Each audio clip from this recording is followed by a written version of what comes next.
Hey, I'm Bang Bang, and I'm gonna answer some tattoo questions on Twitter. Let's get started. Do you reckon my tattoo artist will be mad at me if I have spots where I'm getting tattooed? Will it make it difficult for her? How do you get rid of acne on your body, please? Your tattoo artist, I hope, won't be mad at you. You can't help blemishes, but in some cases, it can restrict what we can do, and it can affect how it heals. And if you get a tattoo where you don't have blemishes or acne and you develop it, it can actually push ink out. This is what that looks like. There's a spot here that's missing. This is certainly from a pimple or getting scratched. There's another one right here. See a dermatologist, see if you can take care of it, and then get a tattoo. Whenever there's some question like that, we're like, see the doctor and see if we can take care of it. From Little Ink Stain, sounds like we can be friends. There has to be a better way to practice tattoos beside fruit and just people. It's pigskin, isn't it? Oh God, that makes me gag. It will. Pigskin doesn't smell good. My apprentice used to have to go to the butcher and pick up pig scraps and skin and tattoo it, and she had to do it quick because we had to get it out of the store because it's smelly. There are now like artificial body parts, so silicones that you can tattoo on, and fake skin that's really good for kind of getting your hand used to the weight of a tattoo machine, drawing with something vibrating, keeping your depths consistent, so just warming your hand up to using the tool. You can't learn how to drive a car in a video game. Like, you have to get behind the car and drive. So first off, you should tattoo yourself when you're learning so you can feel what it is you're doing. And yeah, I mean, if you don't trust yourself enough to tattoo yourself, why should other people trust you? So I've tattooed myself, I don't know, a dozen times. I still tattoo myself. Yeah, I did my little 14. Left-handed, I did my little number 2. It's not that good. Not a cry for help. What's the best way to do a stick and poke tattoo? I've tried in the past and only gotten 2 dots that stayed. Don't do that, man. You don't know what you're doing. Don't do it. I don't know how to answer this question. It's like, how do I go get in a car accident? Like, don't. From Mia, okay, but how do tattoo artists do shading? Like, I can hardly do it on paper. How do you do it on skin? Magic.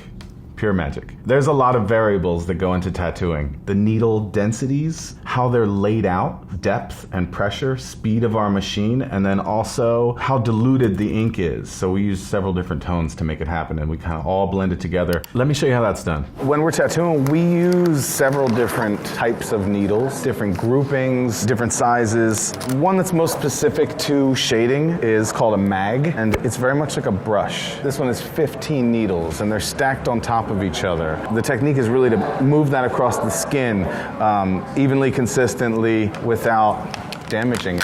So that's the task. We use individual grips each time that we tattoo, so this stuff is all disposable. And another interesting thing is they don't have to be. These things can be made out of stainless steel and cleaned and reused. In many states, you can even reuse the tattoo needle. So it's really important to ask. We really recommend people always use brand new needles every time. This is the fun part. What I'm doing right now is not necessarily like solid line. I'm trying to kind of brush in with my liner, make sure I keep that realism, because things that are realistic don't have hard lines all around them. So I have to make sure I just put the contrast just where it goes to make sure it still looks realistic. There's all different kinds of like how sharp it's tapered. There's different bluntnesses and different sharpnesses of the needles, different groupings, how close they are together, the different gauges, or how thick each needle is. When tattooing started, there was no companies making tattoo needles, so you had to make your own. So the grouping is specific to the artist. So as I'm shading, I can dilute my inks with water, and I can also move my hand a bit faster to change that tone. I can use darker inks and get this area completely to black if I need to. I kind of use a sweeping motion, so it has to be in the skin the same depth and time in the forward motion as the backward motion. The depth is really important. That's how you can kind of create one tone of pigment over a really large plane, is move your hand the exact same way for several hours in a row. My tattoo is starting to peel and a piece of completely black skin just came off of it in the shower. Help. Yeah, it's normal. You'll be fine. It's not skin that came off. It's dried plasma or, your scab. Your body's regenerating and you have 7 layers of skin. We're putting ink in between the 3rd and 4th layer. If it's done successfully, you'll shed your top layer. It's totally normal. How do you fit a skull, rainbow, and a black rose on one tattoo? It's really like the balance you need to find in any design that'll make it timeless. I feel like Almost any subject matter you can piece together, as long as you can make sense of it. You know, when you're old and gray, you're still going to have your skull, black rose, and rainbow tattoo. How do we make it pleasing to the eye? This is how I would do that. So first, I'll pull the client's body part into Photoshop and then organically laying each image on to see which one's, gonna kind of be the dominant image and which ones are gonna be backgrounds. I wanna work with the client to make sure they feel comfortable in the design, and people aren't gonna just understand when I tell them what I'm gonna do. So I wanna give them a visual representation of it. Almost every larger tattoo I make, I will work in Photoshop with people. Not everything that I try I like, so this is very much the sketch process. So if we want to do any really fine detailed stuff, we'll do all that by hand really close. If I want to add any motion to that, that's all something that I can add just with some of my smudge tools, and we can carry some of that background to fit the body part. And this is all something that I wouldn't necessarily map for myself before I tattoo it, but it's something that helps clients get an idea of what I'm going for on their skin. So now we're really close. I can just put a filter on these that will make it look like a finished tattoo. And then I'm going to pull that rose just in front of that rainbow, and I think that's going to do it. Brighten that rose up a little bit. And there you go. There's a rose and a rainbow and a skull. It doesn't always work, but I think it's pretty cool. I thought it would be worse. Yeah, I want to make that tattoo, so holla. Tattoo myth or fact? Color ink hurts more than black ink. Certain techniques hurt more than other techniques. Sometimes color needs more effort from the artist. Skin needs to get beat up a little bit more for that color to put as much pigment into your skin as possible. If a pigment is thicker, it's going to take longer and be a little tougher to get into your skin. So different colors have different consistencies through different companies of brands that make them. White hurts because we're drilling it. We're trying to get as much in there as possible. Tattoos at the insanely itchy stage. Can't decide if best technique is blowing, tapping, itching around it, or distraction through alcohol. Sounds like we can be friends. Yeah, slap it. That's the best one. If you itch it, you can force off scabs or affect it. If there's no scabs on your tattoo, go for it. Itch away, enjoy. If you have little scabs or it's still healing very fresh within the first 10 days or 2 weeks, don't itch your tattoo. Your nails are also gross. So, if it's killing you, smack it. Ice helps. You can put ice on it. Friends with tattoos, I have a question. What's the best way to wrap a fresh tattoo? My Sanoderm fell off and it hasn't been a full 24 hours. I got a significant amount of color done and I'm worried about leaking plasma and my tattoo scabbing, attaching itself to clothing. It is on your tattoo artist to make sure they educate you when your tattoo is done and that they're there for you when you do have questions. When I do a highly rendered full color tattoo, that's more trauma to skin than any other style because it's very densely tattooed, trying to make color very solid. Your tattoo will ooze more, it'll scab more. Wash your tattoo. All that plasma and gross shit that's gonna come to the surface and leak should be washed off gently with warm water and soap and let it get air. I wrap tattoos for 2 to 24 hours. Your body really does the healing. The things you put on top of your body are not going to heal you. Your body's going to heal you. There's things that can promote healing, and there's things that can kind of restrict healing. Let me demonstrate that. I'm going to do one final wash of his tattoo. I'm going to apply some ointment and I'm going to put plastic on top. We're going to make sure the tattoo is really clean before we wrap it. After we wrap it, we'll go through the next steps. In a couple hours, this will all be absorbed by the skin, and when he takes this bandage off, he'll wash this all off. Ointment is not helping your tattoo heal in any way. It's just keeping your skin protected or moisturized so your body can do the work. So I'm going to use your chest first. I personally don't use Sanoderm. It's essentially a little bit thicker plastic wrap with glue all over it. It's applied to the skin, it sticks on almost like a secondary skin, so you could touch it similarly to this, but it won't come off. You don't need to tape it on. The healing properties are gone within 24 hours, so you really need to remove that, wash the area, and you can reapply Sanoderm. It sticking to a tattoo is not the best for what I do, so I use plain plastic wrap, and I think it works pretty well. For example, if the shirt he wore into this store, if there's any sweat in that shirt, there's bacteria in that. We don't want that in contact with his tattoo. If when he gets home and he takes that shirt off, that brand new tattoo gets scratched by his his nails, his watch, even the shower curtain as he's entering. We want to keep it really clean. He's going to get in the shower, he's going to remove this, he's going to wash his hands, wash his tattoo, pat it dry with a freshly cleaned towel, and let it get air, let it breathe. And if your tattoo's breathing, your tattoo's healing. What's your favorite tattoo on Justin Bieber? I got to tattoo his torso and fill in a bunch of gaps, and that was really fun. He had a Son of God written on his stomach, and it looked like it said send food. So I texted him right away. I was like, man, we need to work on this. He had so many tattoos on his stomach of so many different varying subjects. It was like, how am I gonna tie this together and make this one story?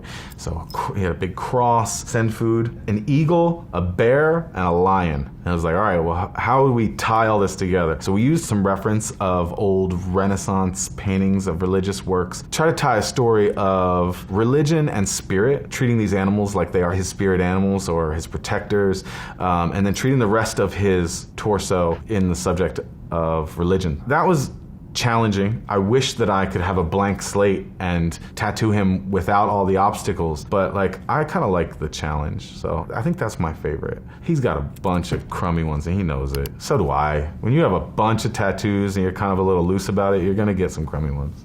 How do tattoo artists learn and practice their craft? It's a really good question. There is no standard format or education for tattooing. The traditional method to getting into tattooing is to find a great tattoo artist and have them teach you. So an apprenticeship program. It's tough work. You have to draw and draw and draw until you don't want to draw anymore. Your art has to improve. You have to show that person who's teaching you you are worth their effort and that you deserve to be a tattoo artist, that you love tattooing so much that you'll work your fingers to the bone to become a great one. Hopefully someday there'll be a format to tattoo education. Do tattoo artists ever just refuse to do a horrible tattoo idea because they know the client will regret it later? I will refuse a tattoo if I don't think it's going to be a great tattoo. So if I can't see it in my head or if the idea isn't there for me, it's certainly not going to be good once it's on you. If I'm not confident in it, I'm not going to make it for you. People don't design tattoos for a living. I do. If you're coming to me, I'm not just making your sandwich the way you like it. I'm gonna make the tattoo the way I know it'll be great and unique and fit you and your person. And if I'm not feeling it, I'm not making it. My favorite client in the world is Rihanna. Several times she's come in with ideas I didn't think were gonna work. Google real hard, you'll find her walking around the streets of New York City in 2007 with a stencil of a guitar broken in half with a pair of underwear hanging off it on her arm. It's because we went really far in this design and I wasn't feeling it and I didn't like it, and I told her, like, go home and live with it and we'll talk about it tomorrow and see if you're still feeling it. We'll talk about it in a week. We didn't make it and I'm glad that I kind of pumped the brakes on that. Cara Delevingne has a really iconic lion tattoo on her finger. When I met her, she wanted the word lion, L-I-O-N, straight down her finger. Your skin on your finger is really inconsistent. It's very hard to tattoo fingers in general, let alone moving through different types of skin in a very small area. I want tattoos to be visually appealing. I think it would be hard to read the word lion down her finger, number one. I think it would have been inconsistent if we'd done that text. And so I kind of made the recommendation that we treat it like a piece of jewelry and do very similar to what I have on my fingers and make it more of a ring, more of a decoration. Let's make an actual lion's face. And credit to her, she was like, yeah, I'm down. And it was cool. I've seen that tattoo all over the world and big billboards, and she's really like kind of transcended, you know, modeling and bridge that gap between fashion and tattooing as much as Rihanna has.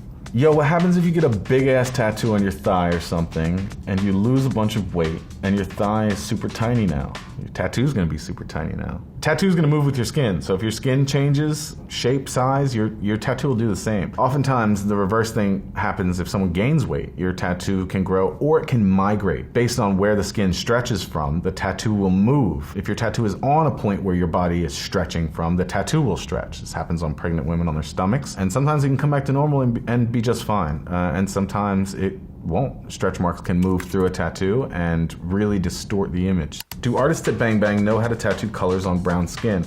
Because I'm looking through IG and all I see is white people. I get this a lot, and I would say, look harder. We live in New York City. The minority of our clientele are white. People are from all over the world, and tones of skin are really hard to see when you're shooting just an arm. We often desaturate a photograph to take away the redness of a fresh tattoo, and that changes the tone of the photo. When you're seeing an arm from here to here, you can't tell that person's ethnicity. Don't assume that every client you're looking at has white skin. It's really not the case. We tattoo a ton of athletes, celebrities. Forget ethnicity for a moment. Think about your tone of your skin, because that's how we see it. So if you're going to draw a picture and you take a white piece of paper and you want to draw on it, it's going to show a lot.